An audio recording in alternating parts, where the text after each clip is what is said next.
आज ଆମେ କଣ ପଢିବା ନା ବିଭିନ୍ନ ଋତୁ ବିଷୟରେ ଜାଣିବା। ଆମର କଣ କଣ ଋତୁ ଆମେ ଜାଣିଛ? ଏ ତିନିଟା ଋତୁ ଆମକୁ କଣ ନା ଅନୁଭବ କରିପାରୁଛୁ ଆମେ, କିନ୍ତୁ ଆକୁ ଛାଡ଼ିଲେ ଆମର ଟୋଟାଲ କେତେଟା ଋତୁ ଅଛି? 6ଟା ଋତୁ ଅଛି। କେତେଟା ଅଛି? 6ଟା।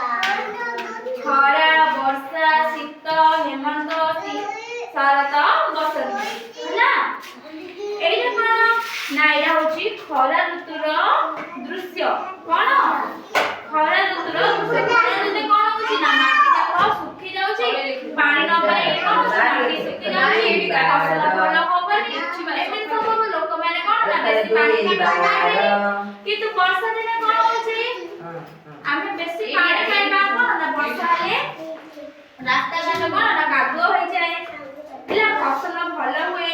ଆମେ ସେ ଟାଇମରେ କଣ ୟୁଜ କରୁଛେ ନା ଛତା ଧରୁଛେ, ରେନକୋଟ ପିନ୍ଧୁଛେ ନା ନାଇଁ? ବର୍ଷାରେ ରକ୍ଷା ପାଇବା ପାଇଁ ଆମେ କଣ ପିନ୍ଧୁଛେ ନା ଛତା ଧରୁଛେ, ରେନକୋଟ ପିନ୍ଧୁଛେ, ହଁ କି ନାଇଁ?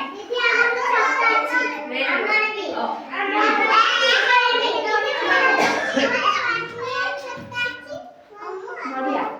ତାପରେ କଣ ହେଲା ଏଇଟା ଶୀତ ଋତୁ। ଶୀତ ଋତୁ ଏବେ ହଉଛି ନା ଆମେ କଣ କରୁଛେ?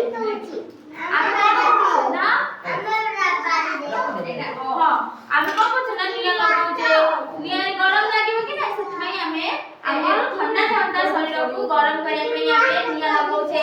ଆଉ କଣ ନା ସ୍ୱେଟର ହେଲା ମଫଲର ଯେତିକି ଶୀତ ବସ୍ତ୍ର ଆମେ ପିନ୍ଧୁଛେ, ହେଲା ନା?